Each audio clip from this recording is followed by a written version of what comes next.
Hello everybody and welcome back to Red Eagle Politics. Make sure you guys like this video and subscribe to the channel if you are new.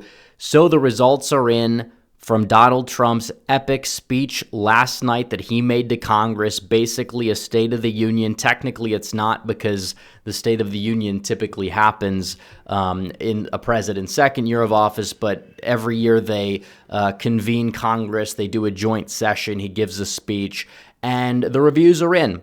And they were very, very positive. 76% of people, according to the CBS poll, were in support of Trump's speech. According to the CNN poll, 69% viewed it positively. Now, keep in mind, it is true that this isn't like a blanket approval rating for Donald Trump, because you do have an audience that's a little bit more skewed in Donald Trump's favor, because that's who would be more inclined to watch the speech. And you kind of saw during Biden's State of the Union speech, even in the CNN poll last year, they were ranting and raving about how great it was, even though it was basically like an angry campaign speech. He didn't slip up incredibly, according to the bar that they set for him, to the point where they tried to say, oh, this is a win. He's the best Biden. He's more coherent than ever. That narrative didn't last long, did it? But regardless, in the CNN poll of the Biden speech, it only showed 64% positive. So in the CNN poll for Trump's speech, it was, 10 points on net more positively reviewed than Biden's speech was last year. And Donald Trump pulled no punches.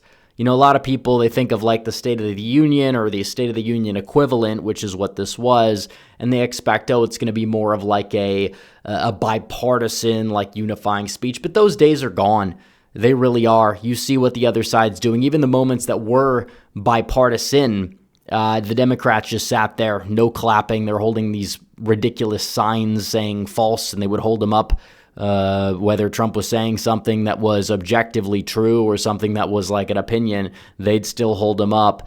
I mean, it was just a total disaster for the Democrats in terms of optics, and that's really what it was. Because either way you want to spin it, Donald Trump gave a great speech, good for Trump. The Democrats acted like absolute lunatics, well, good for Trump. Either way, it was good for Donald Trump, and that's the number one takeaway. And you saw, just as Donald Trump was giving his speech very early on, Donald Trump said, I won the popular vote, which he objectively did win the popular vote, and he won it by millions of votes. And the Democrats just loudly started booing. You're booing the popular vote. That's not really like good optics. It'd be different if you won the popular vote but like lost the Electoral College, and then people are going to be like booing, but you wouldn't be president at that point anyways, and Trump won both overwhelmingly. And you could see this here. Al Green from Texas, he was actually escorted out of the chamber. These people were yelling. He was, in particular, throwing a temper tantrum, and then Mike Johnson grabbed the microphone and he said, this isn't how we act in this chamber. If you act out, you guys keep this up, we're going to kick you out. So the Democrats, the entirety of the speech, were forced to just sit there seething, stone-faced. And of course, there were several moments where they were like, liar, liar, or whatever, which is ironic because if you don't remember, not even like 15 years ago, Joe Wilson from South Carolina yelled once, you lie, during Obama's State of the Union. It was like a big deal. He had to like apologize for it, and it just was something that the Democrats used to say, this is disrespectful, X, Y, and Z. But no, this is fine. This is more than fine. And when it came down to the moments where the Democrats could at least just take a political layup and cheer at objectively, good things that Donald Trump was saying, or some of the guests that were just impressive people, a lot of these people just sat down. I mean, maybe a couple of them did stand up towards the center of the aisle, but I didn't really see very much of that. I didn't. In fact, you have these people, they're holding up signs that say, this is not normal. I think holding signs like this at a State of the Union address in general is not normal. Wearing all pink for like female solidarity. I'm not even sure what they're even protesting. that is not normal. But that is exactly what you saw from these people. They're like, oh, this isn't normal. But you know what's not normal is sitting down when the president's honoring a 13-year-old boy that has brain cancer and making him an honorary member of the Secret Service, an objectively heartwarming moment, a political layup for everybody in the chamber to stand up and clap for, and they just couldn't do it. They couldn't do it whatsoever. The Democrats, it's just incredible. You had families of people who were murdered by illegal aliens, and Donald Trump pointed them out in the crowd, and these people just sat down, and they wouldn't cheer for it. It's one of the most ridiculous things that I think I've ever seen. But if a party wants to just ignore the basic political points that they could score, for what? This isn't something that's political. People who had their family members killed by illegal aliens and saying we're gonna make sure this doesn't happen. That's objectively common sense, a good thing that you should clap for, even if you disagree with like certain things about immigration policy. Same thing with honoring a 13-year-old boy that had brain cancer, making him an honorary member of the Secret Service. They couldn't clap for that. Like seriously, they're so ripe with derangement over one man that just basic decency, the same thing they talk about decency, they say, oh, Trump isn't decency. We want to bring decency back to politics. We want to return the page. Remember that whole ordeal?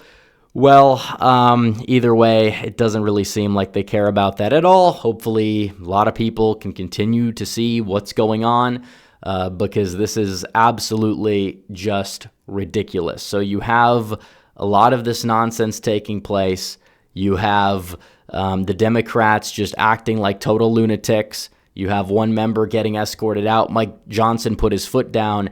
And on top of it, Donald Trump, during the speech, gave a really good speech. He was cheerful. He was funny. He was entertaining. He restored confidence in not just his own agenda, but our country, while the left was just sitting there and seething. It was a beautiful display.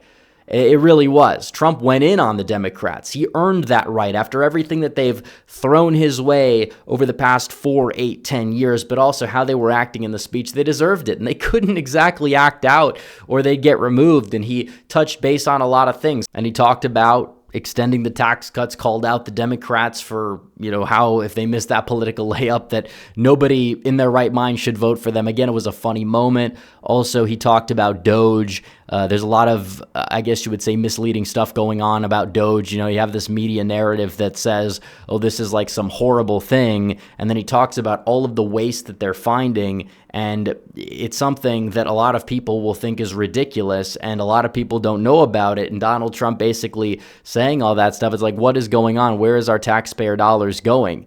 CNN wrote an article. They supposedly, quote unquote, fact checked Trump, saying that mice were not actually being made transgender with government money, but it turns out that they had to retract it because it was true. Like, these things are on paper ridiculous, but that's not an indictment on Donald Trump. That's an indictment on our leadership, our government. And Donald Trump is somebody who was elected to go in there and to break the broken system and to kind of fix our country, restore the American dream. He outlined his agenda, and he's enacting the agenda.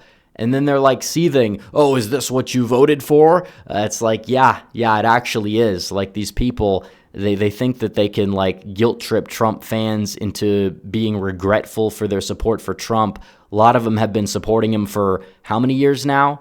10 almost? To the point where that's not exactly something that's really going to change a lot of minds. We could talk about the midterms. We could talk about these other elections coming up. Those come down to turnout first and foremost. We got to turn out our voters. You got to inspire voters to turn out. And to do that, you got to go out there and you got to deliver victories. And the speech, in a way, may not be like policy related, but it restored a lot of people's confidence because you have a lot of people. The campaign's over. Trump already takes office. They're not seeing a lot of return on investment. A lot of people are like, well, what's going on with the deportation numbers? What's going on with the economy? Inflation's still high. It's like these things take time. And Donald Trump called on Congress to act to pass more funding so we can have mass deportations. He went out there and he talked about how we need to reduce regulations and how he's just getting started. And he's already done a lot. I mean, he did a lot in his first week, but now he needs Congress to act, because executive orders, they're great. There's absolutely nothing wrong with them other than the fact that you need to codify it into law. Helps your legacy continue, and making like the tax cuts permanent, making sure that you have enough funding allocated for deportations. That's really what's going to help Trump be a very successful president. And now it seems like Congress is going to be more likely to work with him than they were in the first Trump term. And going into 2026, if Congress does not obstruct Trump's agenda, if Republicans in the House and in the Senate work to enact everything Trump campaigned on, they're going to be rewarded. But if not, then they're not going to give the almost 80 million people, 77 around that number, more than that actually, million people who voted for Trump, a reason to turn out for them in the midterms. So like, Republicans still don't understand that Trump being popular isn't because of them having power at all. If anything, it's because of Trump and his movement. A lot of Republicans view themselves as supporters of Trump more so than the party establishment first. So if they can realize that and understand why Trump's popular past his agenda, they will be rewarded with an expanded trifecta. But if not, they're going to hand that House gavel right over to Hakeem Jeffries and the squad full of lunatics on the Democrat side. The Senate will stay in Republican hands just because the map is like impossible for the Democrats, but that majority will narrow if Republicans don't get their act together and give their voters a reason to turn out for them. So we'll see what happens, guys. But it was a great speech. Rave reviews for Donald Trump. If you average out these two polls, over 70% approval among speech watchers. Now, it is true that a majority of the speech watchers were obviously Trump fans, but still, it was a slam dunk. He, if anything, gained support, and the speech definitely made a lot of people more confident in his agenda, in many cases more confident than they already were. So anyways, guys, thanks for watching this video. Like this video down below, comment down below, subscribe to the channel, hit the bell for notifications so you never miss another video. Follow me on social media. The links are all in the description down below, and I will see you guys in the next one. Red Eagle, out.